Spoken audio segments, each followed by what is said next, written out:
Hello student, welcome to my channel अजब गजब English.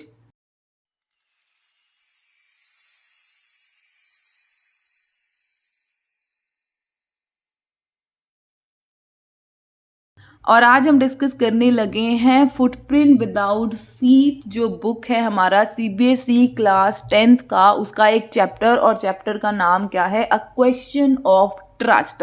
याद रखना ये जो स्टोरी है वो किसके बेस पर है? ट्रस्ट के बेस पर है।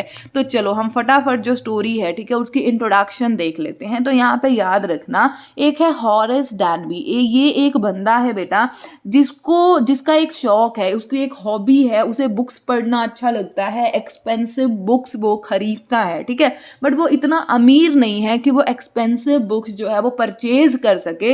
इसकी वजह से वो क्या करता है? तिजोरियां जो है ना, मतलब क्या, तिजोरियों को खोलता है। इसका मतलब क्या है कि वो चोरी करता है घरों में जाकर, ठीक है।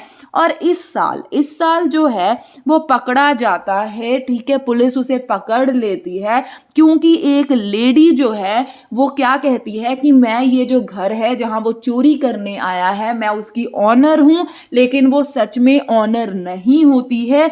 और क्या होता है कि वो उसको बेवकूफ़ बनाती है और वो उससे क्या करती है, जो लॉकर है उसको ओपन करवा लेती है और उसमें जितनी भी ज्वेलरी है वो सारा कुछ लेकर भाग जाती है। लेकिन जो हॉरेस डैनबी है उसके फिंगरप्रिंट्स जो हैं इस लॉकर के ऊपर रह जाते हैं। इसकी वजह से वो पुलिस के द्वारा पकड़ा जाता है। आई होप कि आपको इंट्रोडक्शन अच्छे से क्लियर हो गया होगा। सबसे पहले आप कैरेक्टर्स देख लो, ठीक है। कैरेक्टर क्या है? एक जो कैरेक्टर है यहाँ पे वो कौन है? हॉरेस डैनबी है। और दूसरा जो है एक अननोन वुमेन जो है। ये दो यहाँ पर कैरेक्टर हैं जिसके चारों तरफ पूरी स्टोरी जो है वो घूमती है। तो चलिए फटाफट हम स्टोरी को डिस्कस कर लेते हैं। तो ध्यान से समझते जाना। क्या कहता है कि हॉरेस डैनबी, ठीक है, जिसका बिजनेस था, जिसका काम था, वो क्या बनाया करता था? लॉक बनाया करता था, ताले बनाया करता था। और उसकी एक अच्छी रेपुटेशन थी सोसाइटी में, ठीक है ना। लेकिन वो इतना ज्यादा ऑनेस्ट नहीं था, इतना ज्यादा ईमानदार नहीं था। लोगों को ये लगता था कि वो बहुत ज्यादा ऑनेस्ट है, बट ऐसा नहीं था, ठीक है। अब देखो क्या कहता है, उसकी एक हॉबी थी। हॉबी क्या थी कि उसे एक्सपेंसिव बुक जो होते हैं ना उसे पढ़ने का बड़ा ही ज्यादा शौक था। लेकिन वो एक लॉक मेकर है, तो आप खुद समझ सकते हो कि जो इंसान एक ताले बनाता है उसके पास इतने पैसे तो होंगे नहीं कि वो महंगी किताबें खरीद सके, ठीक है। तो वो क्या किया करता था? वो चोरियां करता था, लोगों के घर में घुस जाता था, उनकी तिजोरी तोड़कर उसमें से पैसे और ज्वेलरी जो है वो निकाल लेता था। आई होप इट इज क्लियर। अब देखो क्या होता है, एक दिन उसने ना न्यूज़पेपर में पढ़ा। क्या पढ़ा?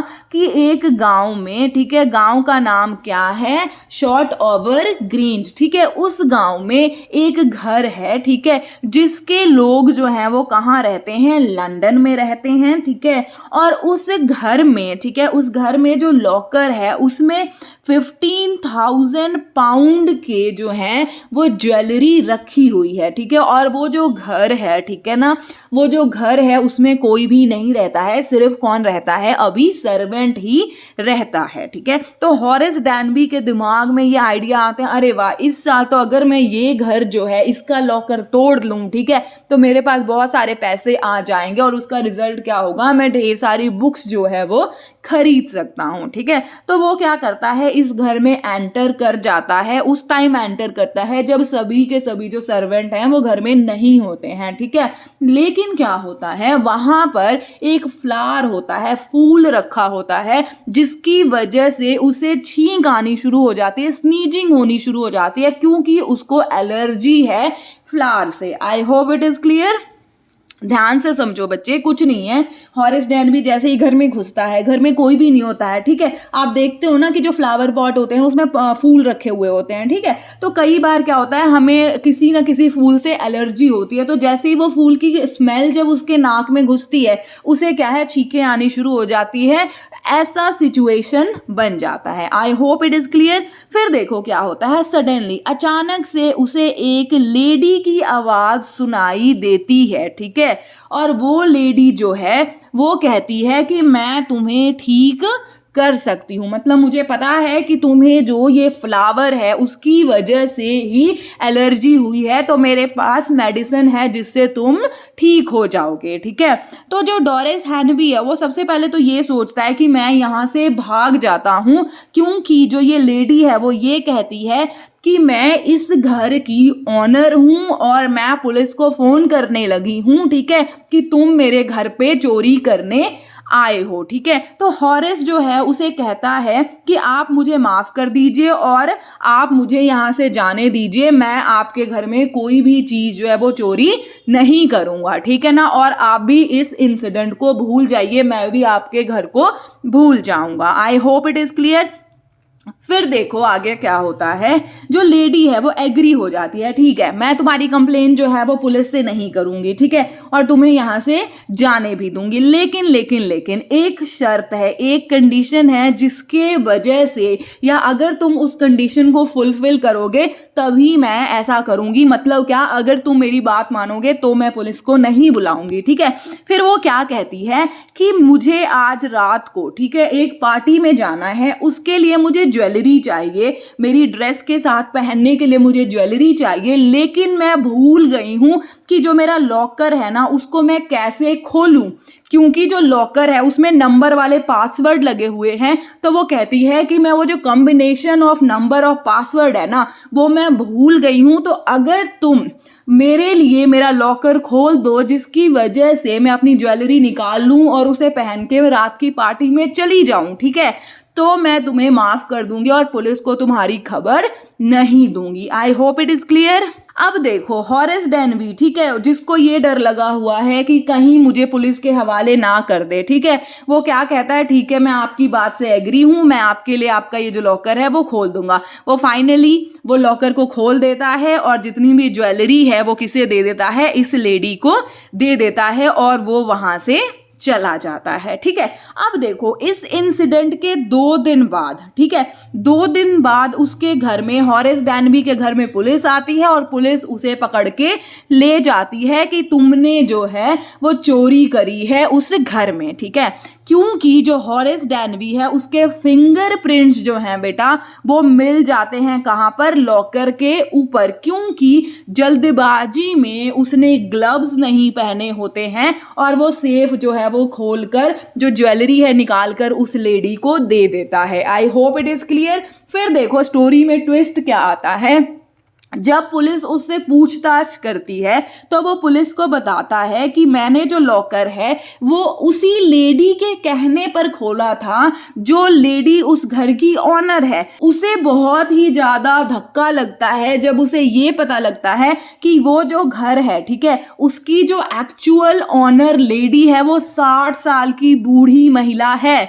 तब उसे ये रियलाइज होता है कि ये जो औरत थी, ठीक है, वो भी कौन थी, एक चोर थी। आई होप इट इज क्लियर। और उस टाइम, ठीक है, उसे ये पता लग जाता है कि कितने ही दिमाग से उस औरत ने इसका यूज किया, ठीक है, और सारी ज्वेलरी जो है वो चोरी करके चली गई। और अब जो है हॉरेस वो कहाँ पे है, जेल में है। स्टोरी समझ में आई या नहीं आई? अगर सिंपल वे में मैं आपको समझाऊं, ठीक है, कुछ नहीं है बच्चे, इसमें क्या है, हॉरेस डैनबी जो है, ठीक है, वो चोरियां करता है। एक दिन वो चोरी करने जाता है तो अंदर, घर के अंदर ऑलरेडी एक लेडी होती है जो उसे कहती है कि मैं इस घर की ऑनर हूँ, ठीक है जी, और मैं भूल गई हूँ अपने लॉकर का पासवर्ड, तो अगर तुम ये लॉकर मेरे लिए खोल दोगे तो मैं पुलिस के हवाले तुम्हें नहीं करूंगी, ठीक है। तो हॉरेस डैनबी जो होता है अपनी जान बचाने के लिए लॉकर खोल देता और वहां से चला जाता। उसे तो लगता है चलो ऑनर ही थी वो, लेकिन दूसरे दिन, 2 दिन बाद क्या होता है, पुलिस उसे पकड़ के ले जाती है और वहां से ये पता चलता है कि भाई वो ऑनर नहीं थी बल्कि कौन थी, एक और चोर थी। लेकिन आपको पता है पुलिस तो किस चीज पे विश्वास करती है, प्रूफ जो होते हैं ना, सबूत और गवाह पर ही विश्वास करती है। तो इस वजह से क्या होता है, हॉरेस डैनबी जो है वो फंस जाता है। आई होप कि इट इज क्लियर। इसीलिए इसका नाम क्या है, अ क्वेश्चन ऑफ ट्रस्ट, कि क्या हम ट्रस्ट करें या हम ट्रस्ट ना करें। आई होप कि आपको चैप्टर जो है अच्छे से समझ आ गया होगा। चलिए फिर अब हम एक्सट्रैक्ट बेस्ड क्वेश्चन कर लेते हैं। ये रहा पहला एक्सट्रैक्ट आपके सामने, ये रहा पहला क्वेश्चन। फटाफट क्वेश्चन को रीड करिए और मुझे आंसर बताइए कि क्या होगा। वीडियो को पॉज कर लेना, ठीक है। और जो इस फर्स्ट क्वेश्चन का राइट आंसर है वो है आपका option C. I hope it is clear. Option C is the right answer. Very good. अब क्वेश्चन नंबर सेकंड जो है आपके स्क्रीन पर है, फटाफट देखिए, क्वेश्चन को ध्यान से पढ़िए और 4 ऑप्शन है, इसमें से राइट आंसर ढूंढिए। And the right answer for question number second is option B. ठीक है, ये ऑप्शन बी जो है वो राइट आंसर है क्वेश्चन नंबर सेकंड का। I hope it is clear. Very good. Question number 3 देखिए बच्चे, आपके स्क्रीन पर है, फटाफट वीडियो पॉज कर लीजिए और क्वेश्चन नंबर 3 को रीड करिए अच्छी तरीके से। उसके बाद 4 ऑप्शन में से एक राइट आंसर है, फटाफट बताइए कौन सा है। And the right answer for question number 3 is option C. I hope it is clear. Very good. अब ये रहा क्वेश्चन नंबर 4 आपके स्क्रीन पर और ये आज के सेशन का लास्ट क्वेश्चन है। फटाफट क्वेश्चन को रीड कीजिए और फटाफट आंसर बताइए। And the right answer for question number 4 is option A. I hope it is clear. Very good. मैं ये उम्मीद करती हूँ कि आपको आज का सेशन अच्छा लगा होगा और मेरे चैनल पे आकर आपने कुछ ना कुछ जरूर सीखा होगा। अगर वीडियो अच्छी लगे तो वीडियो को लाइक कीजिएगा और दूसरों के साथ शेयर भी कीजिएगा। और अगर आपको लगे कि मेरे चैनल पे आकर आपका टाइम वेस्ट नहीं हुआ, यहाँ से आपने कुछ ना कुछ सीखा, तो मेरे चैनल को सब्सक्राइब करना बिल्कुल भी मत भूलिएगा। मिलती हूँ आपको नेक्स्ट वीडियो में, तब तक के लिए हंसते रहना, मुस्कुराते रहना और अपने आसपास के एरिया को हमेशा साफ सुथरा रखना। Bye bye, take care, have a good day.